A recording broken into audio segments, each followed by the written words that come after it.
आप सबों का आसान बिहार बोर्ड में स्वागत है। चैनल का नाम है आसान बिहार बोर्ड और जो हमारी वेबसाइट है वो है asanbiharboard.co.in। इस चैनल का उद्देश्य कमर्शियल उद्देश्य नहीं है। इस चैनल का उद्देश्य लोगों को अच्छी शिक्षा प्रदान करना है। तो हम लोग अपने काम पर लौटते हैं। तो जो ये वीडियो है ये क्या है, जो ऑब्जेक्टिव क्वेश्चंस हिंदी में पूछे गए हैं उस पर ये आधारित है। तो हम लोग चैप्टर वाइज पढ़ेंगे, चैप्टर पढ़ेंगे, क्वेश्चन करेंगे, फिर चैप्टर पढ़ेंगे, फिर क्वेश्चन करेंगे। ये क्या होगा, मैट्रिक के एग्जाम में जो आप लोग बोर्ड का एग्जाम देते हैं उसमें ये काफ़ी हेल्प करेगा। तो हमारा जो चैप्टर है उसका नाम है श्रम विभाजन और जाति प्रथा। इसके लेखक कौन है? डॉक्टर भीमराव अंबेडकर। ये क्वेश्चन पूछता है 1 नंबर में कि जो श्रम विभाजन और जाति प्रथा के लेखक कौन है? डॉक्टर भीमराव अंबेडकर। और ये क्या है, निबंध है, कहानी है? 2 क्वेश्चन इस तरह से बनता है। वस्तुनिष्ठ प्रश्न को हम सॉल्व करेंगे और यहाँ पे क्या लिखा हुआ है, 5 लाइन और सारा ऑब्जेक्टिव क्वेश्चन खत्म। इसको इस तरह से मैंने डिजाइन किया है कि अगर आप सिर्फ 5 लाइन पढ़ लेते हैं तो आपका सारा ऑब्जेक्टिव क्वेश्चन खत्म हो जाता है। फिर यहाँ पे क्या है, मैट्रिक के साथ करें नौकरी की तैयारी। देखो मैं बैंक में मैनेजर हूँ, इसके पहले मैं बिहार सरकार में टीचर था। इसके अलावा मैंने बहुत सारे कंपटीशन को क्रैक किया है। तो मेरा उद्देश्य ये है कि ज्यादातर क्वेश्चन जो होते हैं 10, 8, 9, 10 की ही बुक से आते हैं। तो इससे जो क्वेश्चंस हैं वो मैं तुम्हें ये क्लियर कराते जाऊं कि कंपटीशन में क्या पूछता है। मेरा उद्देश्य वास्तविक रूप से ये है। मैं फिर से कहता हूं, मेरा उद्देश्य कमर्शियल नहीं है। तो चलो हम लोग बिना देरी का क्या करते हैं, आगे बढ़ते हैं और देखते हैं हमारे लिए क्या है।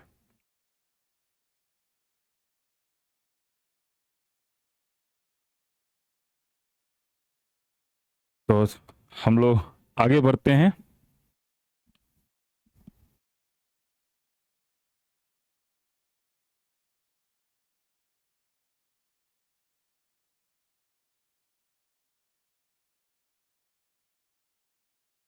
गुड। हमारा चैप्टर क्या है, श्रम विभाजन और जाति प्रथा। देखो इसको अब हम लोग क्या करते हैं, पढ़ने का कोशिश करते हैं। मार्क कर लेते हैं।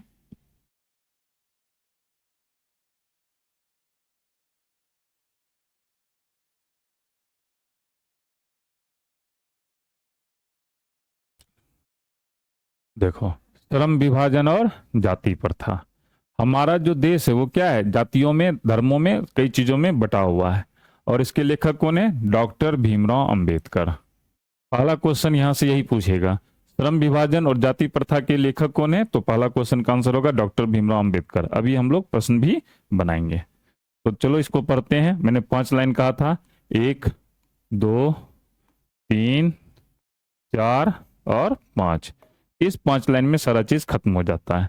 तो चलो हम लोग देखते हैं क्या है। कहता है मानव मुक्ति के पुरोधा।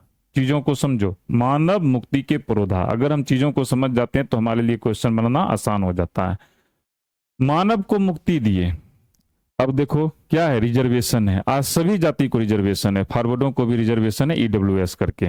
उन्होंने क्या किया, रिजर्वेशन दे करके जो समाज के निचले तबके के लोग थे उनको ऊपर उठाने का प्रयास किया। इसलिए इनको मानव मुक्ति का पुरोधा कहा जाता है। क्वेश्चन पूछता है मानव मुक्ति के पुरोधा किन्हें कहा जाता है। फिर क्या है, भारत के संविधान के निर्माता। हमारा जो संविधान है उसके निर्माता किनको कहा जाता है? बाबा साहब अंबेडकर को कहा जाता है। देखो संविधान समिति बनी थी, संविधान सभा बना था जिसके अंतर्गत संविधान का निर्माण हुआ था। तो पहले जो अध्यक्ष थे वो थे सच्चिदानंद सिन्हा, उसके बाद डॉक्टर राजेंद्र प्रसाद बने, लेकिन मुख्य शिल्पकार जो थे वो बाबा साहब भीमराव अंबेडकर थे। इसलिए इनको संविधान का निर्माता कहा जाता है। इनका जन्म हुआ था 14 अप्रैल 1891 ईस्वी। याद रखना, 14 अप्रैल 1891 ईस्वी। हम हर साल 14 अप्रैल को भीमराव अंबेडकर जयंती मनाते हैं, हर साल मनाते हैं। ठीक है, इसको भीम आर्मी के लोग ज्यादा बढ़ चढ़ के बनाते हैं। हमें राजनीति में नहीं जाना है, इस डेट को याद रखना, ये कंपटीशन के लिए भी बहुत इंपॉर्टेंट है। कहाँ हुआ था? मध्य प्रदेश। मध्य प्रदेश, ठीक है, मध्य प्रदेश से ही अलग होकर के छत्तीसगढ़ बना है। मध्य प्रदेश राज्य का एक महू गांव है, वहां पर हुआ था। कहां पर हुआ था? महू गांव में हुआ था। तो इसी में क्वेश्चन पूछता है कि मानव मुक्ति के पुरोधा किन्हें कहा गया है, संविधान के निर्माता कौन है, भीमराव अंबेडकर का जन्म कहां हुआ था और किस राज्य के किस गांव में हुआ था। इस तरह से इस लाइन से 5-6 क्वेश्चन बनता है। अब आते हैं हम दूसरा नंबर पे। क्या कहता है, निबंध श्रम विभाजन और जाति प्रथा। ध्यान रहे, ये क्या है? निबंध है। क्या है ये? निबंध है। पूछेगा श्रम विभाजन और जाति प्रथा साहित्य की कौन सी विधा है, तो आंसर होगा निबंध है। बाबा साहब के भाषण, बाबा साहब ने एक भाषण दिया था जिसका नाम है एनिहिलेशन ऑफ कास्ट। एनिहिलेशन अंग्रेजी का शब्द है जिसका मतलब होता है संपूर्ण विनाश, यानी जाति के संपूर्ण विनाश की ये बात कर रहे हैं, ठीक है। तो वो भाषण था, उसी में से ये लाइन लिया गया है, श्रम विभाजन और जाति प्रथा, और तुम्हारे बुक में जो है ये निबंध के रूप में है। तो इसमें क्वेश्चन पूछेगा श्रम विभाजन और जाति प्रथा साहित्य की कौन विधा है, तो आंसर क्या हो जाएगा? निबंध। दूसरा क्वेश्चन पूछेगा श्रम विभाजन और जाति प्रथा कहां से लिया गया है, तो आंसर हो जाएगा annihilation of caste. Very good. अब हम लोग आगे बढ़ते हैं तीसरा नंबर में, ठीक है। तीसरा नंबर में क्या है, चलो पेन का कलर को हम बदल लेते हैं, थोड़ा सा अट्रैक्टिव दिखने के लिए, सुंदर दिखना बहुत आवश्यक होता है। इस पाठ में, किस पाठ में? जो पाठ अभी हम लोग पढ़ रहे हैं, श्रम विभाजन और जाति प्रथा। आधुनिक सभ्य समाज, ये जो हमारा आधुनिक सभ्य समाज है जिसको हम आधुनिक काल मानते हैं, तुम लोग पढ़ोगे इतिहास में काल का विभाजन, 10वीं क्लास में ही पढ़ना है। मैं जब इतिहास की वीडियो, बहुत सारी वीडियो मेरी चैनल पर उपलब्ध है, लेकिन मैं जब नई वीडियो बनाऊंगा तो उसमें तुम इसको देखना। क्या है? आधुनिक सभ्य समाज कार्य कुशलता के लिए। जब हम कार्य कुशलता की बात करते हैं तो देखो क्या है, अगर कोई व्यक्ति मोची का काम करता है तो वो जितने जूते बनाएगा वो अपने कार्य में उतना ही कुशल होगा। तुम स्टूडेंट हो, तुम जितने पढ़ोगे तुम अपने कार्य में उतने कुशल होंगे, तुमको उतना ज्यादा नंबर आएगा। कोई टीचर है, वो अगर पढ़ाता है, वो जितनी अच्छी तरीके से पढ़ाएगा, उसको उसकी जो पढ़ाने की जो क्षमता है वो उतनी ज्यादा विकसित होगी। इसी को हम लोग कार्य कुशलता कहते हैं। तो कहता है कार्य कुशलता के लिए श्रम विभाजन जो है उसको आवश्यक मानता है। उनका कहना है कि कोई अगर टीचर है तो उसको टीचर ही रहने दो। इसलिए 30 वर्ष में जब आप कोई चीज में नौकरी करते हैं तो 60 वर्ष में रिटायर करते हैं, क्योंकि माना जाता है अगर वो एक ही तरह का काम करता रहेगा तो वो क्या हो जाएगा, वो अपने कार्य में कुशल हो जाएगा। उसी के लिए आवश्यक मानता है। और कहता है जाति प्रथा सही है, क्योंकि जाति प्रथा क्या करती है, लोगों को एक पेशे से बांध देती है। अगर तुम इस जाति से हो तो तुमको यही काम करना होगा। गुड। इसी पे क्वेश्चन पूछेगा, क्या क्वेश्चन पूछता है कि आधुनिक सभ्य समाज किसको आवश्यक मानता है, तो जाति प्रथा को मानता है। किस चीज के लिए, तो कार्य कुशलता के लिए। हम लोग क्वेश्चन भी देखेंगे तुरंत इसके बाद। समझना इसलिए अति आवश्यक है ताकि तुमको इस वीडियो को देखने के बाद दोबारा इस वीडियो को ही देखने की आवश्यकता नहीं पड़े, और तुम्हें समझ विकसित करना है। मेरा उद्देश्य है तुमको नौकरी के लिए तैयार करना, सिर्फ 80% 90% मार्क्स नहीं दिलवाना। Very good. अब हम लोग नेक्स्ट पढ़ते हैं, क्या कहता है। बाबा साहब इसका विरोध करते हैं। किसका विरोध करते हैं? यही जो जाति प्रथा को सही बताता है उस चीज का। और कहते हैं, क्या कहते हैं, ये बहुत ही ब्रेनिस्ट व्यक्ति थे। चाणक्य के बाद अगर इस भारत में किन्हीं का विद्वान में गिनती होता है तो ये बाबा साहब भीमराव अम्बेडकर हैं। इनको सभी चीजों पे पकड़ता, चाहे वो इकोनॉमिक्स हो, लॉ हो या संविधान हो। और कहते हैं ये जो जाति प्रथा है वो स्वाभाविक विभाजन नहीं है। स्वाभाविक विभाजन का क्या मतलब है? जो अपने आप विभाजन होता है। जैसे अगर तुम डॉक्टर बनना चाहते हो तो अब जब तुम डॉक्टरी पेशे की ओर बढ़ते हो तो ये एक स्वाभाविक विभाजन है, ठीक है। क्योंकि यह किस पे आधारित नहीं है, ये रुचि पर आधारित नहीं है। तुमको बनना है डॉक्टर और तुमको जबरदस्ती बना दिया गया इंजीनियर। तुमको बनना है आईएएस और तुम्हें जबरदस्ती बना दिया गया किसी कंपनी का सीईओ। तो कहता है कि यह रुचि पर आधारित नहीं है, इसलिए यह स्वाभाविक विभाजन नहीं है। वेरी गुड, क्लियर हो गया। आते हैं लास्ट लाइन। साथ ही ये जो जाति प्रथा है बेरोजगारी का प्रत्यक्ष और मुख्य कारण है। आज जो हमारे देश में बेरोजगारी है, कहता है वो जाति प्रथाएं उसका प्रत्यक्ष और मुख्य कारण है। क्यों? अब क्या है, वो व्यक्ति जूता अच्छा बना सकता है, ठीक है, लेकिन वो ऊंची जाति का है तो वो जूता बनाने का काम नहीं करेगा। अब कोई नीची जाति का लोग है, वो अच्छी तरीके से संस्कृत का ज्ञान है, लेकिन वो मंदिर में पुजारी नहीं बन सकता है क्योंकि वो नीची जाति का है। तो इसके कारण क्या है, बेरोजगारी है। अब तुम देख लो अपने गांव में, अब लोग क्या करते हैं, दिल्ली में जाकर के रिक्शा चलाना पसंद करते हैं, लेकिन गांव में पान का दुकान भी खोलना पसंद नहीं करते हैं। क्यों? तो उनको लगता है लोग की कहते हैं, लोग क्या कहेंगे, हमारी बेइज्जती हो जाएगा, हम फलना बाबू का बेटा है, हम चिल्ला बाबू का बेटा है, ठीक है। तो यही जो बेरोजगारी है उसका मुख्य कारण क्या है, जाति प्रथा। ये प्रत्यक्ष भी है, सामने से दिखता है, और मुख्य कारण भी है। Very good. ये कौन बोलते हैं? बाबा साहब अम्बेडकर बोलते हैं। इसके अलावा बाबा साहब का कहना है, ये तो वह उन्होंने समस्या के बारे में बताया, फिर जब उनसे पूछा गया तो आपके अनुसार आदर्श समाज क्या है, तो वो कहते हैं कि जो हमारा आदर्श समाज है वो स्वतंत्रता पर हो, लोगों को स्वतंत्रता हो काम करने की, बोलने की, जीने की, समानता हो, सबों के बीच बराबरी हो। क्योंकि अगर बराबरी नहीं होगा तो क्या होगा, विद्रोह हो जाएगा। सपोज करो बगल के घर में 5 व्यक्ति और वो पांचों भूखे हैं और तुम रोज पुलाव खा रहे हो, मीट खा रहे हो, तो क्या होगा, विद्रोह हो जाएगा। ठीक है।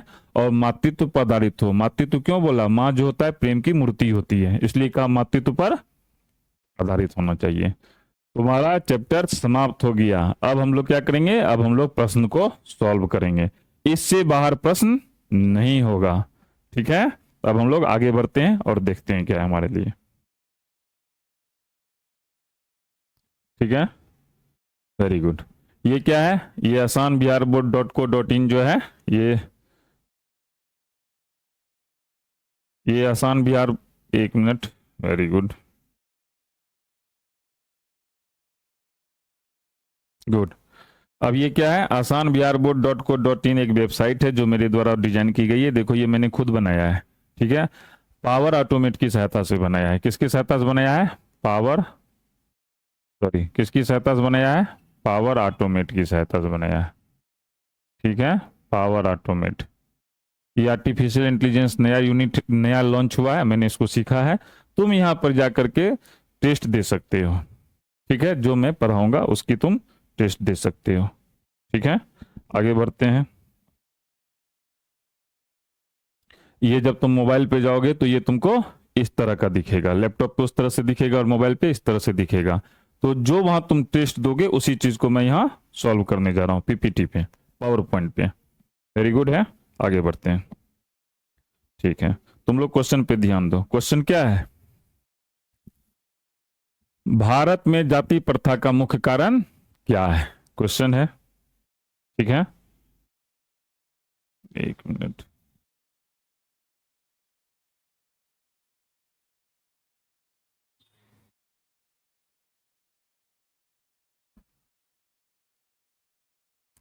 क्या है, भारत में जाति प्रथा का मुख्य कारण क्या है। तो क्या है, ऑप्शन 1 है बेरोजगारी, ऑप्शन नंबर 2 है गरीबी, ऑप्शन नंबर 3 है उद्योग धंधे की कमी, ऑप्शन नंबर 4 है अमीरी। मैंने कहा था जाति प्रथा बेरोजगारी का प्रत्यक्ष और मुख्य कारण है, मैंने ये बताया था। तो क्या आंसर हो जाएगा, जाति प्रथा किसका है, बेरोजगारी का। तो क्या आंसर हो जाएगा, आंसर हो जाएगा 1 नंबर बेरोजगारी। क्या आंसर हो जाएगा, 1 नंबर बेरोजगारी। क्लियर हो गया। अब हम लोग दूसरे प्रश्न की ओर बढ़ते हैं। दूसरा प्रश्न क्या है, तो चलो हम लोग देखते हैं।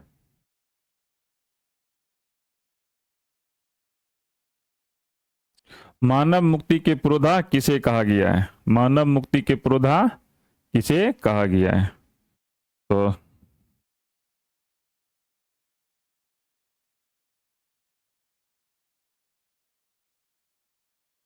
हम लोग देखते हैं क्या है, मानव मुक्ति के पुरोधा किसे कहा गया है। तो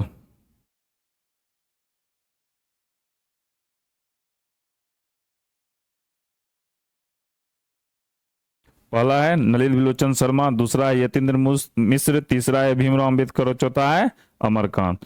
तो क्या आंसर हो जाएगा, भीमराव अंबेडकर आंसर हो जाएगा। क्या आंसर हो जाएगा, भीमराव अंबेडकर आंसर हो जाएगा। तो आंसर हो जाएगा 3 नंबर भीमराव अंबेडकर। चलो इसको अब हम लोग देखते हैं। क्वेश्चन क्या है, मानव मुक्ति के पुरोधा, क्या क्वेश्चन है, मानव मुक्ति के पुरोधा किसे कहा गया है। नलिन विलोचन शर्मा, यतीन्द्र मिश्र, भीमराव अंबेडकर और चौथा अमरकांत। तीसरा नंबर आंसर हो जाएगा भीमराव अंबेडकर। पहला लाइन क्या था, मानव मुक्ति के पुरोधा और भारतीय संविधान के निर्माता डॉक्टर भीमराव अंबेडकर का जन्म 14 अप्रैल। ठीक है, हम लोग क्या पढ़े थे, वही पढ़े थे। क्लियर हो गया। देखो हम लोग जो क्वेश्चन बढ़ाएंगे, हम चाहते हैं कि तुम मेरे फेस से ज्यादा तुम ध्यान रखो क्वेश्चन और आंसर पे, तो इसलिए अभी मैं वहां से देखूंगा और तुम लोग यहाँ पर फोकस करो। वेरी गुड, आगे बढ़ते हैं, देखते हैं क्या है। नेक्स्ट क्वेश्चन है, जाति प्रथा स्वाभाविक विभाजन नहीं है, क्यों, भेदभाव के कारण, शोषण के कारण, गरीबी के कारण, रुचि पर आधारित नहीं होने के कारण। तो क्या आंसर हो जाएगा, चौथा नंबर, रुचि पर आधारित नहीं होने के कारण। चलो इसको हम लोग देखते हैं क्या कहता है। ये जो जाति प्रथा ये स्वाभाविक विभाजन नहीं है, क्यों, हमने क्या कहा था, चौथा या 5वां लाइन था, बाबा साहब भीमराव अंबेडकर इसे सही नहीं मानते, क्योंकि उनका यह मानना है क्योंकि जो जाति प्रथा है वो रुचि पर आधारित नहीं है, इसलिए यह स्वाभाविक विभाजन नहीं है। तो क्या हो जाएगा, जाति प्रथा स्वाभाविक विभाजन नहीं है, क्यों? 4 नंबर आंसर हो जाएगा, रुचि पर आधारित नहीं होने के कारण। तो क्या आंसर हो जाएगा, 4 नंबर आंसर हो जाएगा। अब हम लोग अगले प्रश्न की ओर बढ़ते हैं। ठीक है, देखते हैं क्या है हमारा प्रश्न। हमारा प्रश्न है, बाबा साहब अंबेडकर का जन्म किस राज्य में हुआ था? मध्य प्रदेश में, बिहार में, उत्तर प्रदेश और बंगाल में। क्या आंसर हो जाएगा, मध्य प्रदेश। हमने पढ़ा था ना, मध्य प्रदेश राज्य के महू गांव में। कहाँ पे? अब उसका नाम अंबेडकर नगर रख दिया गया है। तुम्हारी जानकारी के लिए मैं ये बताना चाहता हूँ, अब उसका नाम अंबेडकर नगर रख दिया गया है। इसी पर मैंने एक वीडियो बनाई है पीपीटी की सहायता से, तुम लोग उसको जाके जरूर देखो, उसमें एनिमेशन है। वीडियो ज्यादा नहीं चली, जिस वजह से मुझे फेस बाय फेस आना पड़ा स्मार्ट बोर्ड पे, लेकिन वो मैंने बनाया एनिमेशन की सहायता से। तुम लोग उसको जाकर के जरूर देखो, वो बहुत बेहतरीन वीडियो है। हालांकि उसके व्यू कम है क्योंकि लोग फेस को देखना ज्यादा पसंद कर रहे हैं। तो क्या आंसर हो जाएगा, मध्य प्रदेश। क्वेश्चन क्या है, बाबा साहब अंबेडकर का जन्म किस राज्य में हुआ था? मध्य प्रदेश, बिहार, उत्तर प्रदेश, बंगाल। क्या आंसर हो जाएगा, मध्य प्रदेश। मुझे एक बार एसएसबी इंटरव्यू के दौरान उधर जाने का मौका मिला था। आगे बढ़ते हैं, क्या है क्वेश्चन? क्वेश्चन है, बाबा साहब अंबेडकर का जन्म कब हुआ था? 14 अप्रैल 1891 ईस्वी, 20 अप्रैल 1892 ईस्वी, 24 अप्रैल 1893 ईस्वी, 28 अप्रैल 1894 ईस्वी। तो क्या आंसर हो जाएगा, 1 नंबर, 14 अप्रैल 1891 ईस्वी। चलो देखते हैं। क्वेश्चन है, बाबा साहब भीमराव अंबेडकर का जन्म कब हुआ था? तो मैंने कहा था ना, 14 अप्रैल को हम भीमराव अंबेडकर जयंती बनाते हैं। हमारे जो संविधान निर्माता हैं उनके लिए हम ये जयंती मनाते हैं। 2 अक्टूबर को जिसे मनाते हैं, 2 अक्टूबर को महात्मा गांधी का भी जन्म हुआ था और लाल बहादुर शास्त्री का भी जन्म हुआ था। तो क्या आंसर हो जाएगा, 1 नंबर। क्या आंसर हो जाएगा, 1 नंबर, 14 अप्रैल 1891 ईस्वी। Very good. आगे बढ़ते हैं, नेक्स्ट क्वेश्चन देखते हैं क्या है हमारे लिए। क्वेश्चन है, श्रम विभाजन और जाति प्रथा के लेखक कौन है? 1 नंबर है भीमराव अंबेडकर, दूसरा है रामविलास शर्मा, तीसरा है गुणाकर मूले, चौथा है हजारी प्रसाद द्विवेदी। तो क्या आंसर हो जाएगा, भीमराव अंबेडकर। चलो इसको देखते हैं, क्या है क्वेश्चन। क्वेश्चन है, श्रम विभाजन और जाति प्रथा के लेखक कौन है? भीमराव अंबेडकर, रामविलास शर्मा, गुणाकर मूले, हजारी प्रसाद द्विवेदी। तो आंसर क्या हो जाएगा, भीमराव अंबेडकर।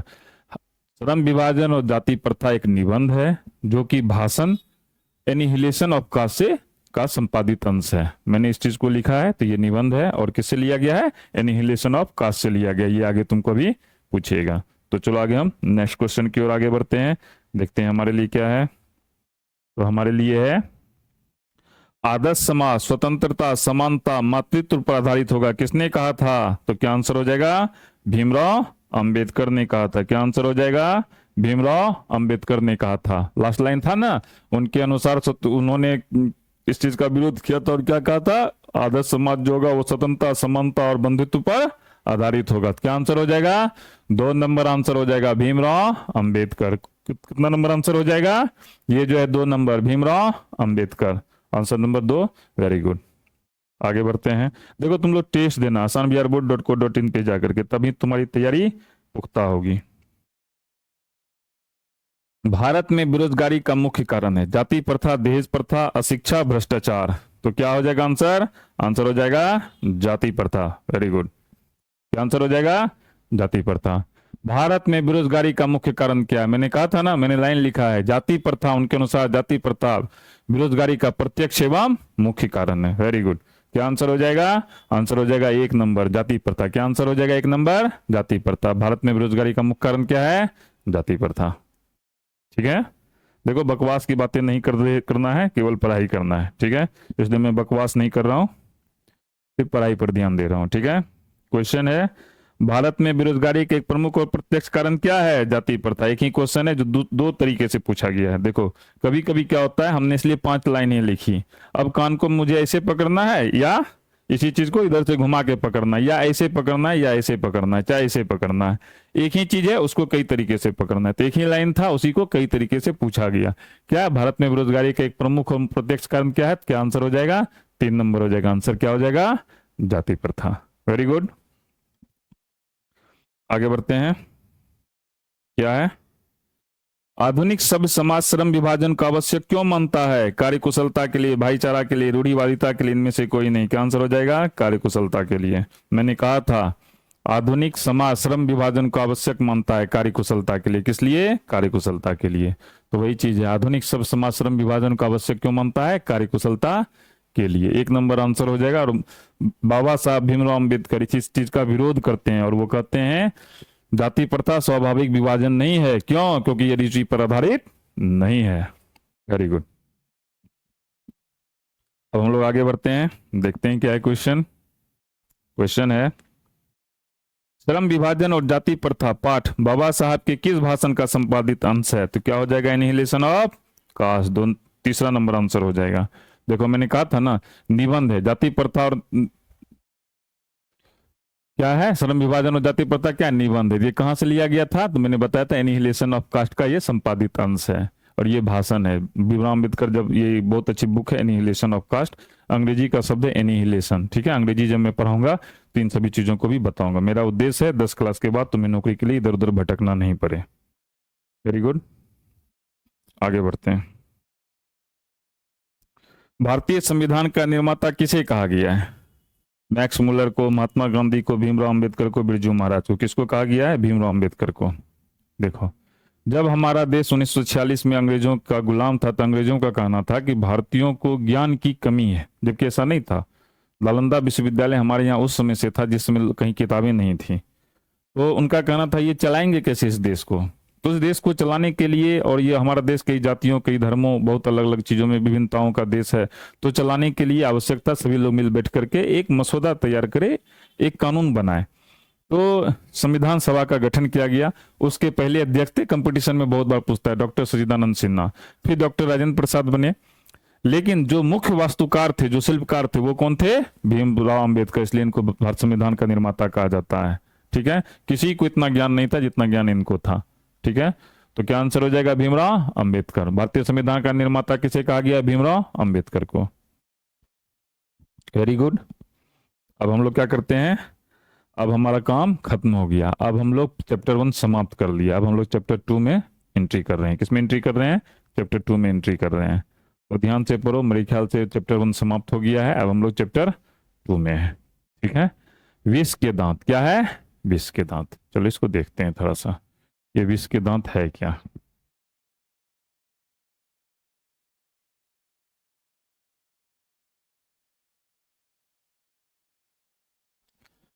ये क्या है? सर्प है, स्नेक है।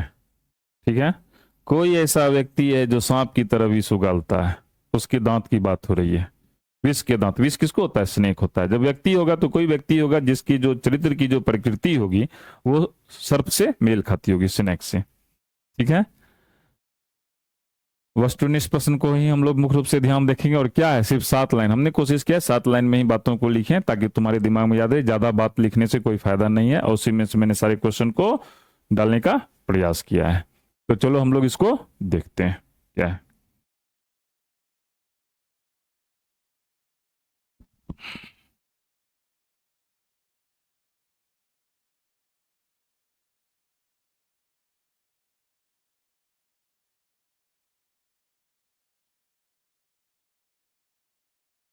गुड, इसको हम लोग पढ़ते हैं, फिर देखते हैं क्या सब है।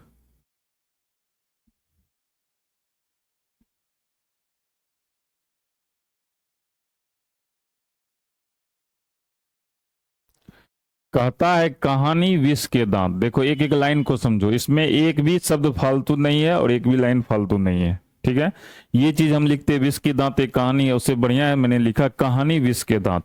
पहला क्वेश्चन यही क्लियर हो गया। विष के दांत क्या है? कहानी है। विष के दांत क्या है? कहानी है। कहानी विष के दांत के रचयिता कौन है? नलिल विलोचन शर्मा। देखो इसको अब याद रखने के लिए रचयिता कौन है? विष। विष अगर किसी व्यक्ति के शरीर में इंजेक्ट किया जाता है या किसी को सांप काट लेता है तो उसका शरीर क्या हो जाता है? नीला पड़ जाता है। उसका शरीर क्या पड़ जाता है? नीला पड़ जाता है। तो याद रखना विष के दांत के रचयिता कौन हुए? नलिल विलोचन शर्मा। अब लेखक हैं, व्यक्ति हैं, इनका तो जन्म होगा, है ना? तो इनका जन्म कहाँ हुआ था?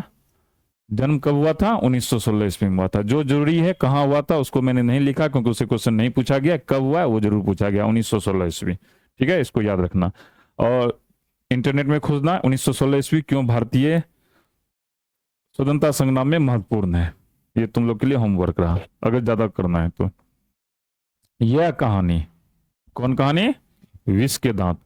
सेन साहब एक व्यक्ति है, उनका नाम क्या है? सेन साहब। साहब लग गया तो वो क्या होंगे? अमीर होंगे। इस बात को ध्यान रखना, साहब हमेशा अमीर लोगों को कहा जाता है। उनकी 5 सुशील पुत्रियां। देखो, लड़कियां ऐसे भी सुशील होती है, ठीक है। ऐसा अब नहीं है, आज के ज़माने में ऐसा नहीं है, अब लड़कियां भी उदंड होती है, ऐसा नहीं है। मैं अभी हाल फिलहाल में कलकत्ता से आया था, मैंने वहाँ सारी लड़कियों को शराब और सिगरेट पीते हुए देखा, ठीक है। तो ऐसा कोई बात अब नहीं रहा, लेकिन लड़कियां ज़्यादातर सुशील होती हैं। वो क्या है? सीमा है, ठीक है, रजनी है, आलो है, शेफाली है, आरती है। देखो, बिहार में दारूबंदी है, ये बात सही है, लेकिन ऐसा नहीं है कि कोलकाता, बिहार वो कहीं के भी लोग पीते। और ये खराब बात भी, मैं देखो लोगों को अपना मानने की बात है कि शराब पीना खराब बात है या नहीं, लेकिन अगर उसको लिमिट में लिया जाए तो ये अच्छी बात है। जो वहाँ की जो लड़कियां हैं जो पीती है वो इस बात का ध्यान रखती है, ऐसा हो सकता है। चलो ठीक है। पुत्र खोखा, एक ही पुत्र है तो उसका क्या नाम है? खोखा, ठीक है। और संजय दत्त, अगर किसी ने संजय दत्त की सिनेमा देखा होगा तो उसको पता है संजय दत्त खोखा क्यों मांगते हैं, ठीक है। और उसका क्या नाम है? कासू, ठीक है, गुड। सेन साहब हैं, 5 पुत्रियां हैं। देखो, एक व्यक्ति है सेन साहब, उसकी 5 पुत्रियां हैं और एक बेटा है। इसके अलावा एक 7,500 में खरीदी गई एक कार है जिसका रंग क्या है? काले रंग की है, मोटर कार। लोग काला रंग के कार को खरीदना ज्यादा पसंद करते। अभी हाल में ही मैंने एक गाड़ी खरीदी है, तो लोगों ने हमको, मुझे भी प्रिस्क्राइब किया, आप भी जो है काले रंग की कार को खरीद लीजिए, क्योंकि काला रंग थोड़ा सा हैवक क्रिएट करता है। तो ये कब कितने में खरीदी गई थी? 7,500 में। इसके अलावा इतना व्यक्ति हो गया, 3 साहब हो गए, 5 पुत्रियां हो गई, एक पुत्र हो गया, एक 7,500 में खरीदी गई कार हो गई काले रंग की। एक मामूली किरानी। अब देखो, साहब है तो किरानी होगा, इस बात को हमेशा याद रखना। जब भी साहब होंगे तो किरानी होगा ही होगा। किरानी है तभी साहब है, तो साहब है तो एक क्या होगा? किरानी होगा। और किरानी क्या है? काफी मामूली है, और उसका क्या नाम है? गिरधर लाल। क्या नाम है? गिरधर लाल। देखो, यहाँ कलर का भी बहुत महत्व है। जो जिस कलर में है उसको अगर मैंने कलर कर दिया तो इसका मतलब वो इंपॉर्टेंट है। और उसका भी एक पुत्र है मदन। उसका भी एक पुत्र क्या है? मदन। गुड है, वेरी गुड। उसके इर्द गिर्द घूमती है। उसके इर्द गिर्द क्या है? घूमती है। सेन साहब की 5 पुत्रियों के ऊपर घर के सारे नियम लागू होते हैं। देखो, हम लड़कियों के ऊपर क्या करते हैं? सारे नियम लागू कर देते हैं। अब देखो, संस्कार सब लड़कियों के लिए है, घर से बाहर नहीं निकलना है, ये सब चीज हम लड़कियों के ऊपर लागू कर देते हैं। तुम्हें ऐसे कपड़े नहीं पहनने हैं, ये सारी चीजें हम करते हैं। तो सारे नियम हम किसके ऊपर कर देते हैं? लड़कियों के ऊपर कर देते हैं। वही नाउम्मीद बुढ़ापे की आंखों का तारा। और हम ये मानते हैं कि पुत्र हमें बुढ़ापा की लाठी का सहारा बनेगा, इसलिए नाउम्मीद बुढ़ापे की आंखों का तारा। आंखों का तारा मतलब बहुत प्यारा होना, ये मुहावरा है। पुत्र खोखा, ये कौन होता है आंखों का तारा? ज्यादातर पुत्र होता है। अब हालांकि अलग बात है, अब पिता के लिए पुत्रियां ही आंखों का तारा होती है, ठीक है। जिसे सेन साहब इंजीनियर बनाना चाहते थे। क्या बनाना चाहते थे? इंजीनियर बनाना चाहते थे। ध्यान रखो, पुत्र खोखा को क्या बनाना चाहते थे? इंजीनियर बनाना चाहते थे।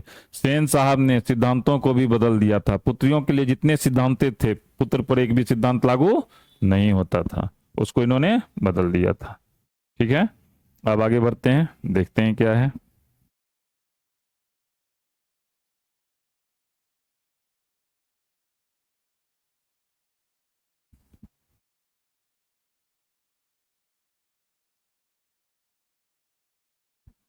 वहां तक हम लोग पढ़ लिए। अब क्या है? कहता है,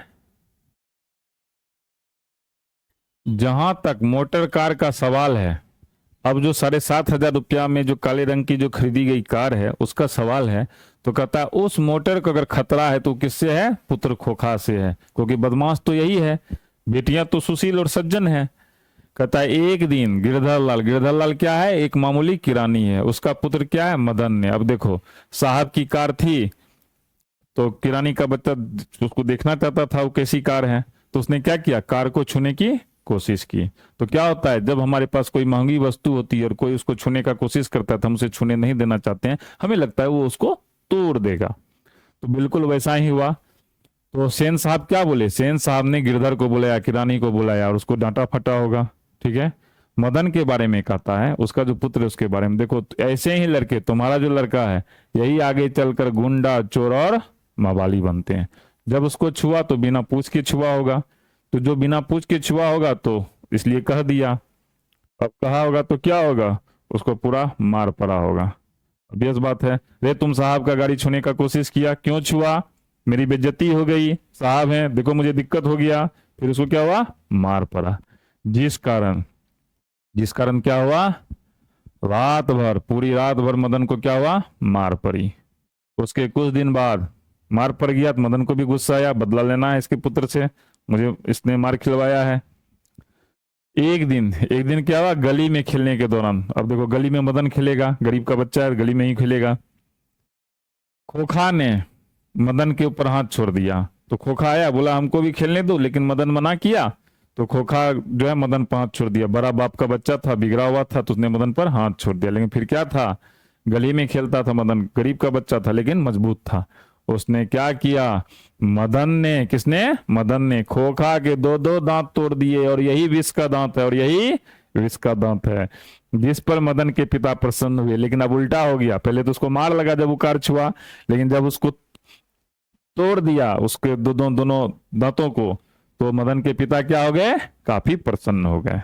तो बहुत अच्छी कहानी है। अब हम लोग इस पे सवाल बनाते हैं। वेरी गुड, तो चलो देखते हैं क्या है।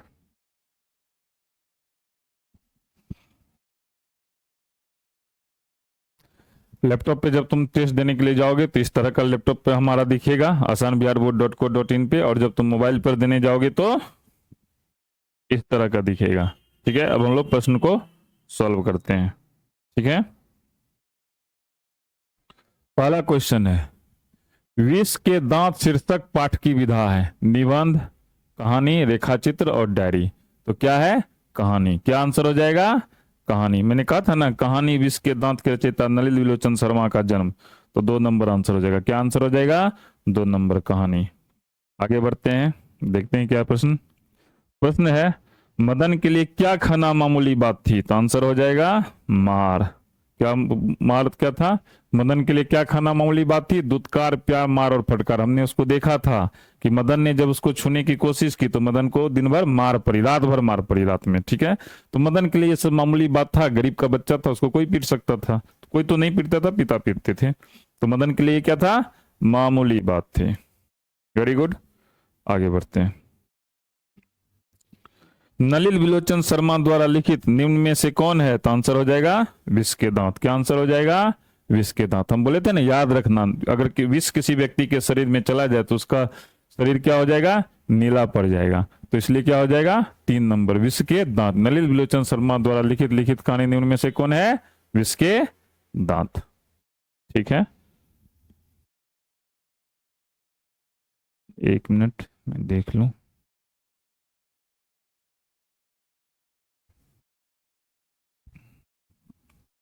आगे बढ़ते हैं, देखते हैं नेक्स्ट क्वेश्चन क्या है।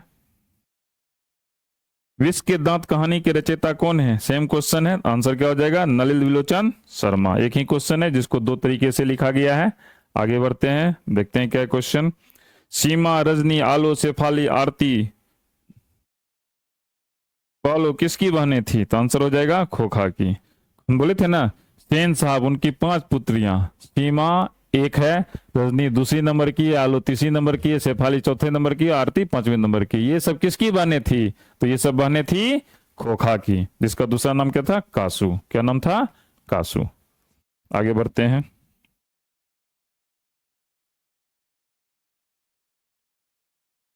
खोखा के दांत किसने तोड़े, मदन ने। देखो गली में खेलने के दौरान क्या हुआ, वो भी खेलना चाहता था, मदन मना किया, और उसके बाद क्या किया, उसने मदन के ऊपर हाथ छोड़ दिया। फिर मदन ने क्या किए, खोखा के 2 हाथ 2 दांत तोड़ दिए। तो 1 नंबर हो जाएगा। क्या आंसर हो जाएगा, मदन ने खोखा के क्या किए, 2 दांत तोड़ दिए।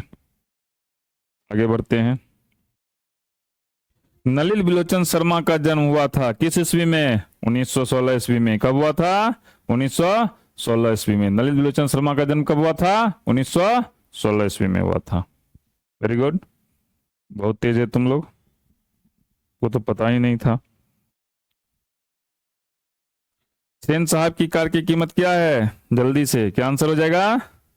7,500। क्या आंसर हो जाएगा? 7,500। मैंने बताया है ना, 7,500 में काले रंग की कार, 7,500 में काले रंग की कार। क्या आंसर हो जाएगा? 7,500। आगे बढ़ते हैं। सेन साहब की आंखों का तारा है कौन? पुत्र ही किसी की आंखों का तारा होता है, खोखा, जिसका नाम क्या है? कासू। पुत्र ही किसी की आंखों का तारा होता है, तो सेन साहब की आंखों का तारा कौन हो जाएगा? 2 नंबर खोखा। कौन हो जाएगा? 2 नंबर खोखा। क्लियर हो गया? अब आगे बढ़ते हैं, नेक्स्ट क्वेश्चन की ओर आगे बढ़ते हैं। देखते हैं क्या है नेक्स्ट क्वेश्चन। नेक्स्ट क्वेश्चन देखते हैं। नेक्स्ट क्वेश्चन क्या है? सेन साहब की आंखों का तारा है, ये तो हो गया है। अब आगे बढ़ते हैं। अब क्या करते हैं हम लोग? आगे बढ़ते हैं। क्या है नेक्स्ट क्वेश्चन? मोटर को कोई खतरा हो सकता है तो किससे? खोखा से। देखो इसमें आंसर तो नहीं है, खोखा से। किससे खतरा होगा? खोखा से होगा। कार को कौन हानि पहुंचा सकता था? सेन साहब का जो पुत्र है खोखा, वही हानि पहुंचा सकता है। मदन छूने का कोशिश किया तो इसको मार लगा। खोखा ही कार को तोड़ सकता है, मोटर को। क्या आंसर हो जाएगा? खोखा। आगे बढ़ते हैं, देखते हैं क्या है अगला क्वेश्चन। किसके अनुसार सेनों ने सिद्धांतों को भी बदल दिया था? जब हम सेन बोलते हैं तो पति पत्नी दोनों की बात करते हैं, सेन साहब और उनकी पत्नी, ठीक है। बेटियों के अनुसार, खोखा के अनुसार, मदन के अनुसार, गिरधर के अनुसार। खोखा के अनुसार, किसके अनुसार? खोखा के अनुसार। सिद्धांत सारे बेटियों पर लागू थे, बेटे पर कोई सिद्धांत लागू नहीं था, बेटे को पूरी आजादी थी। तो क्या आंसर हो जाएगा? खोखा के अनुसार। आगे बढ़ते हैं, देखते हैं क्या है। ऐसे ही लड़के आगे चलकर गुंडे, चोर, डाकू बनते हैं। यह पंक्ति की कहानी के किस पात्र ने कही? सेन साहब ने। किसने कही? सेन साहब बोला था। जब मदन ने उसके कार को छूने की कोशिश की थी तो गिरधर को बुला करके सेन साहब बोले थे, देखो तुम्हारे जैसे ही लड़के चोर डाकू बनते हैं। सेन साहब गिरधर को बोले थे। किसको बोले थे? गिरधर को। उसके बाद मदन को रात भर मार पड़ी थी। आगे बढ़ते हैं, देखते हैं क्या है। मैं तो खोखा को इंजीनियर बनाने जा रहा हूं, यह कथन किसका है? सेन साहब का। बड़े व्यक्ति हैं तो अपने बेटा को बड़ा बनाने की कोशिश करेंगे, ठीक है। तो वो सोच रहे थे कि अपने बेटा को हम क्या बनाएंगे? इंजीनियर बनाएंगे। तो खोखा को इंजीनियर कौन बनाएगा? तो ऐसे भी याद रखना, खोखा के इंजीनियर किसी भी व्यक्ति को उसको बनाने के काम उसके पिता की होती है, ठीक है। तो उसके पिता कौन थे? सेन साहब थे। तो सेन साहब खोखा को इंजीनियर बनाने जा रहे थे। Very good.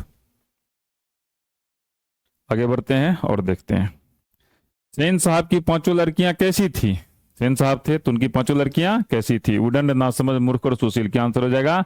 4 नंबर सुशील। चारों लड़कियां क्या थी? सुशील थी, सज्जन की मूर्ति थी, सुशीलता की, ठीक है। क्या आंसर हो जाएगा? सुशील। आगे देखते हैं। अब हम लोग चैप्टर नंबर 3 में प्रवेश कर रहे हैं। अब हम लोग किस में प्रवेश कर रहे हैं? चैप्टर नंबर 3 में प्रवेश कर रहे हैं। भारत से हम क्या सीखें? देखो बहुत इंपॉर्टेंट ये चीज है।